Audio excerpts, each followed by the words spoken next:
Hello, this is Ray Main here again with today's Bible reading. Today we're going to be reading in the book of Isaiah, chapter 23. The burden of Tyre.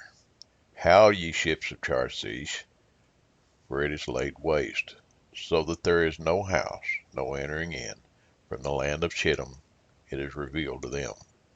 Be still, ye inhabitants of the isle, thou whom the merchants of Zidon that pass over the sea have replenished. And by great waters the seed of Seir, the harvest of the river, is her revenue, and she is a mart of nations. Be thou ashamed, O Zidon, for the sea hath spoken, even the strength of the sea, saying, I travail not, nor bring forth children, neither do I nourish up young men, nor bring up virgins. As at the report concerning Egypt, so shall they be sorely pained at the report of Tyre. Pass ye over Tarshish, howl ye inhabitants of the isle. Is this your joyous city, whose antiquity is of ancient days? Her own feet shall carry her afar off to sojourn.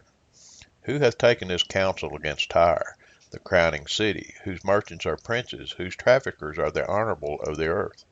The Lord of hosts has purposed it, to stain the pride of all glory, and to bring into contempt all the honorable of the earth. Pass through thy land as a river, O daughter of Tarshish, there is no more strength. He stretched out his hand over the sea, he shook the kingdoms. The Lord hath given a commandment against the merchant city, to destroy the strongholds thereof. And he said, There shall no more rejoice. O thou oppressed virgin, daughter of Zidon, arise, pass over Chittim, there also shall have no rest. Behold the land of Chaldeans. This people was not, till the Assyrian founded it for them that dwell in the wilderness. They set up the towers thereof, they raised up the palaces thereof, and he brought it to ruin. Howl, ye ships of Tarshish, for your strength is laid waste. And it shall come to pass in that day that Tyre shall be forgotten 70 years, according to the days of one king. After the end of 70 years shall Tyre sing as a harlot.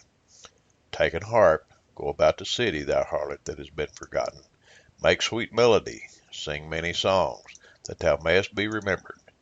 And it shall come to pass after the end of 70 years that the Lord will visit Tyre, and she shall turn to her hire, and shall commit fornication with all the kingdoms of the world upon the face of the earth.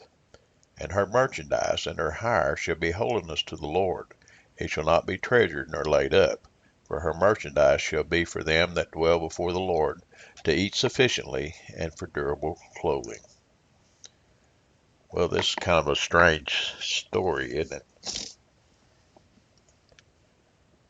Evidently, Tyre was an island nation, maybe a maritime nation that was destroyed by a storm, maybe a tidal wave or something. But anyway, it's interesting.